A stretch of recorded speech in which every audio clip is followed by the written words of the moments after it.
So with that said, I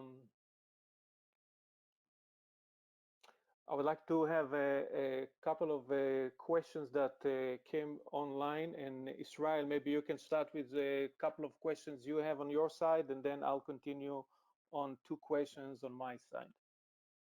Yeah, so I got some messages that they couldn't hear me in the beginning so much, so I really apologize. There was some technical issues, so that's so all of those people who are asking why couldn't we hear me. So yeah, so actually in the beginning I was explaining about the problem. The problem was also on the slide, so we also can share with all of you this information. I maybe in the record we can also send you afterwards. You can hear. We're gonna check in the record if you can hear it, and we can also can share with you. So my apologies for this technical issue. Yeah, so let's go. I got this question from Chris. Chris is asking, what is the L7 defense unique? Okay, so I will answer Chris. L7 defense unique is about understanding the unknown attacks, because actually when you have DDoS attacks, most of those DDoS attacks will be stopped by your ISP or telco, where they have general signatures. But when it comes for specific attacks that are coming to your system, then God will help you, because no one can help you. It's only inside your organization.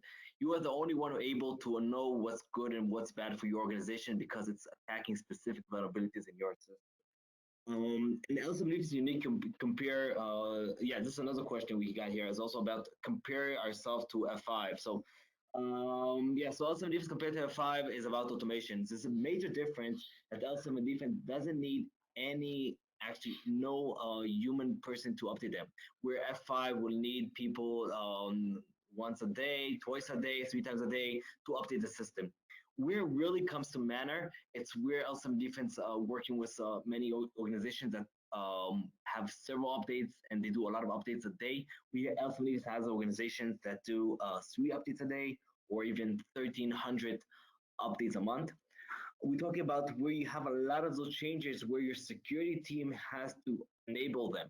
So if it's about your team working on it, they're always not able to catch up on the DevOps team, where they're always changing, evolving, putting new systems, and then they all have to go through security. So your system is actually valuable for all of those updates.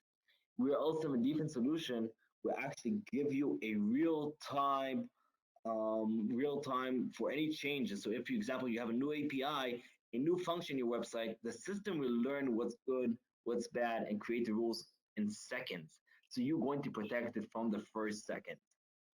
This is what LSMD is unique. And of course, as a differentiator, there's no human person behind. It's once you put it, and that's it, starts working. Great. You got it. It's your other questions I see to your panel. All right. Thank you, Israel. So David is asking how L7 Defense install on the Packetron.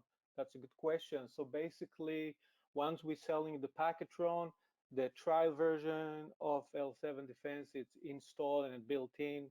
We do have an auto forwarder. So once the device is installed in the network, you'll be able to go on the local web GUI and go to the forwarder and open the UI for the trial version. And from there, through the Niagara network, it's a sales manager, you'll be able to basically purchase. If they need to do a POC, we'll be more than happy to go through a POC, either a live demo or through the cloud, and be able to assess and help with that. Another question is James asking is, are there any other application that can be installed on the Packetron? So the answer is yes. Right now we're sharing it, this webinar with L7 Defense, but essentially any other application that could be in a virtualized environment can be installed on the Packetron. We also provide an SDK as well, so if there is a specific customer that doesn't want to use a specific vendor per se from application for security or monitoring, they'll be able to install and put their own application as well. So it is, as I stated before, this is an open architecture, and we like to keep it open. We don't have any constraints from usability, and that's the whole idea. So with that, Yeah.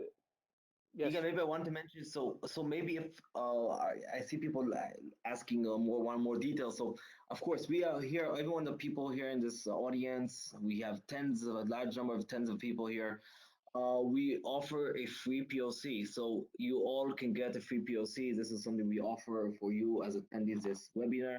It's a special benefit. Usually it doesn't work like this, but here, because we have you can join this webinar, we give you as a giveaway. So, and for more information, you always feel free to contact us, because we are all here to support your efforts, your security efforts, your organization. And we're looking forward from my side to answer any of those questions follow up. So if you have more questions tomorrow, day afterwards, we are all here to support you. Thank you, Israel. And with that said, I would like to basically close this webinar. Thank you everyone for joining. And if you have any more questions, feel free to reach us either via the regular website channels, and we'll be more than happy to answer any questions. Thank you very much.